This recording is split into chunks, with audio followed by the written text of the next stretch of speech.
Assalamualaikum warahmatullahi wabarakatuh. Baiklah, perkenalkan nama saya Sinta Putri Lestari dan rekan saya Ulfa Fitriani. Baiklah, di sini saya dari kelompok 13 akan membahas tentang konversi YIN menjadi UIN. Baiklah, di sini saya akan menjelaskan tentang latar belakang dan tujuan konversi YIN menjadi UIN. Akhir-akhir ini yang telah kita rasakan, bentuk institut perlu dikembangkan lagi menjadi universitas. Yang pertama, kita memerlukan pemikiran yang mampu berpikir konsep. Banyak sekali masalah-masalah umat muslim yang tidak dapat diselesaikan secara sempurna dengan hanya menggunakan teori-teori pengetahuan agama seperti selama ini. Yang kedua, ilmu agama memerlukan ilmu umum. Pada YIN, banyak fakultas dan jurusan. Semua jurusan itu adalah jurusan mendalami ilmu agama saja. Yang tiga, meningkatkan harga diri sarjana menjadi mahasiswa muslim. Landasan filosofis. Landasan filosofis ini yaitu bagaimana paradigma pendidikan Islam adalah sebagai upaya untuk pengembangan pandangan hidup Islam yang mewujudkan dan sikap hidup yang dimanifestasikan dalam keterampilan hidup sehari-hari. Kehidupan yang dialami menggarisbawahi tentang bangunan ontologi dan epistemologi dan aksiologi, ilmu pengetahuan yang tidak hanya meyakini kebenaran seksual indrawi rasional, logik, dan etik insani, tetapi juga mengakui dan meyakini kebenaran transendental atau kebenaran intuitif.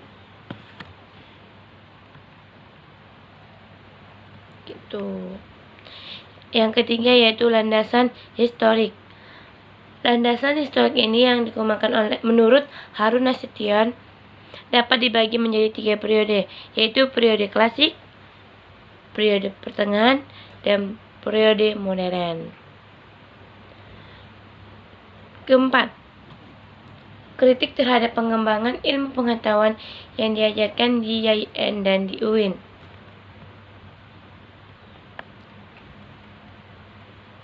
Kritik tersebut menggarisbawahi perlunya YIN pada daratan operasional yang dibangun agar lulusnya mampu berkiprah di seluruh kehidupan dan seluruh di bidang keahlian. Maksudnya berkiprah ini dia itu bisa mencakupi seluruhnya Nah, di bidang ilmu agama umum, ilmu agama yang dijuruskan mereka Nah. Jadi agar lulusan YIN mampu berkiprah atau maksudnya itu meluas lebih besar dalam forum manapun.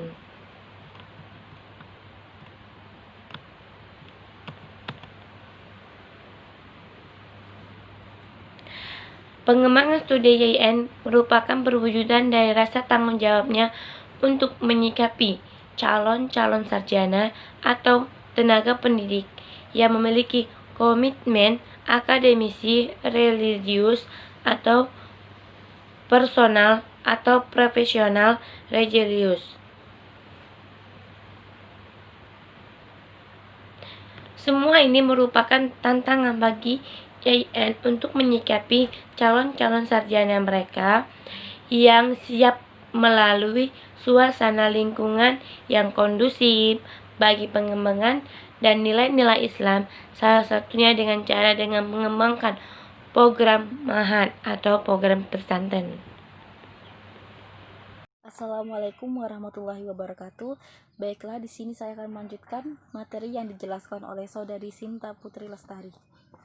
Selanjutnya yang C, dampak positif dan negatif konversi YIN menjadi UIN. 1. Dampak positif. Perubahan YIN menjadi UIN akan memberikan peluang dan kesempatan bagi lulusan madrasah aliyah. Hal tersebut disebabkan adanya perubahan jenis pendidikan pada madrasah aliyah. Pada masa lalu, Madrasah Aliyah merupakan sekolah agama, tapi masa sekarang Madrasah Aliyah sudah menjadi sekolah umum yang bernuansa agama.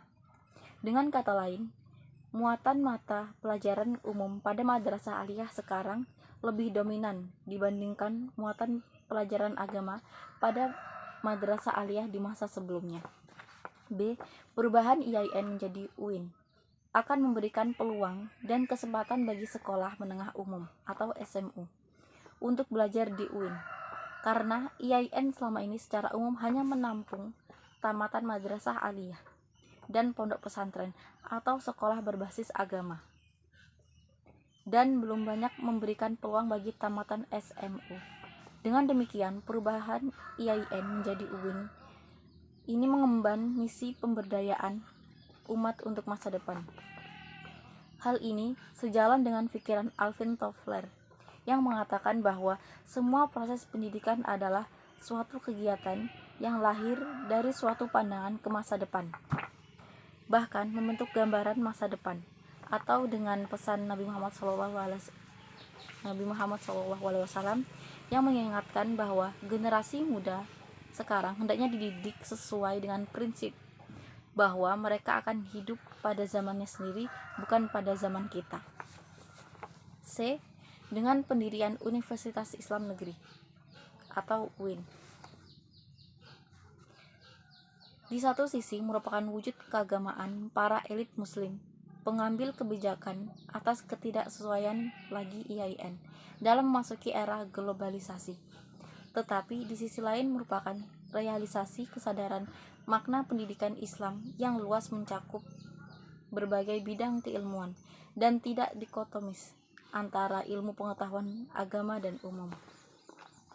Hal ini ditundukkan dengan konsep pengembangan kurikulum IAIN Sunan Kalijaga, Yogyakarta, yang menggunakan pendekatan integratif dan interkonektif yang dimaksudkan untuk membangun kurikulum inklusif dan humanis. Melalui perubahan IAIN menjadi UIN, maka dapat dilakukan apa yang disebut sebagai islamisasi, spiritualisasi, atau integrasi antara ilmu pengetahuan, yaitu upaya saling mendekatkan diri antara satu dan lainnya. Sarjana ilmu agama diberi wawasan ilmu pengetahuan umum, dan sarjana ilmu pengetahuan umum diberi wawasan ilmu agama. Dengan demikian, terciptalah intelek yang ulama dan ulama yang intelek. D. Alumni UIN lebih terbuka kesempatan untuk mobilitas vertikal ketimbang alumni IAIN, dan lebih beragam lapangan kerja yang bisa dimasuki mereka.